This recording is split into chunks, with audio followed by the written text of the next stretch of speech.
So, isa po magandang araw ng linggo mga kaibigan, mga kaboxing, mga boxing fans. Ito po mga kaibigan, mainit-init na boxing update at talaga namang exciting dahil hindi lang po isang kababayan po natin ang lalaban sa isang linggo na talaga pong sigurado papanoorin ng bawat Pilipino sa buong mundo. Ito pong si Champ Jerwin Angkahas. Tatangkain niya pong bawiin ang kanyang dating belt, ang IBF World Super Flyweight World Title. Laban po dito kay Martinez na nung huli pong pagkakataon ay tinalo po siya mga kaibigan. So let us all support Champ Jerwin Angkahas and pray for his victory. Samantala mga kaibigan, ito po si Champ Yumir Marshall, ang ating pong Olympic bronze medalist, ay lalaban pong muli sa professional mga idol. Si Yumir po ay may kartadang 2 panalo, wala pa pong talo at isang panalo coming by way of knockout. At syempre fresh from Tokyo Olympics yan, bronze medal mga idol. Hindi birong makapasok sa Olympics at hindi birong maka-medal ka dyan. Ang kanya pong kalaban ay isa pong mas veterano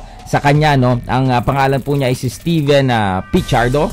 At ang kanya pong kartada ay 8 panalo, 2 lamang po dito ang talo at meron po siyang 2 panalo coming by way of knockout. So ito po ay magiging magandang test pa rin for Champ Yumir Marshall kasi he is still adjusting mga idol yung kanyang laro from the amateur. Of course, alam natin for the longest time sa amateur ito lumalaro at pambato. Frontliner siya ng ating bansang Pilipinas when it comes to international amateur boxing competition, and ngayon nga po na nasa ilalim siya ng pamamahala at pangangalaga ng MP Promotions headed by MP Promotions President Sir Sean Gibbons, muli po natin siyang makikita sa professional mga idol. At ito nga pong laban nila ay gaganapin po sa Dignity Health Sports Park dyan po sa Carson, California.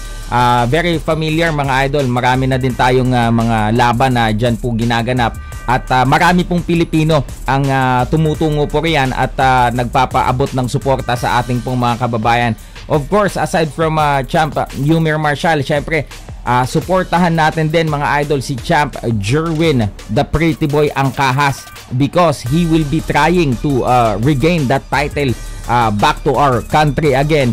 And he's been a world champion since 2016 si Champ Jerwin Angkahas, no? And nabiguman siya last time mga idol because of some adjustments lang na kailangan gawin. I'm sure and I'm really confident na the team Angkahas headed by Coach Joven Jimenez is actually well prepared for this upcoming fight because talagang gusto pong bumawi at mabawi po yung titulo ni Champ Jerwin Angkahas. So yan, napaka-exciting po ng ating pong darating na susunod na linggo sapagkat dalawa po sa mga pinaka-paborito ang lalaban. Of course, malaking pong shoutout sa MP Promotions headed by Sir Sean Gibbons, and syempre happy birthday po sa asawa ni Sir Sean Gibbons. Happy birthday to the wife of Sir Sean Gibbons, Ma'am Valerie Gibbons. Happy birthday ma'am, and God bless and peace.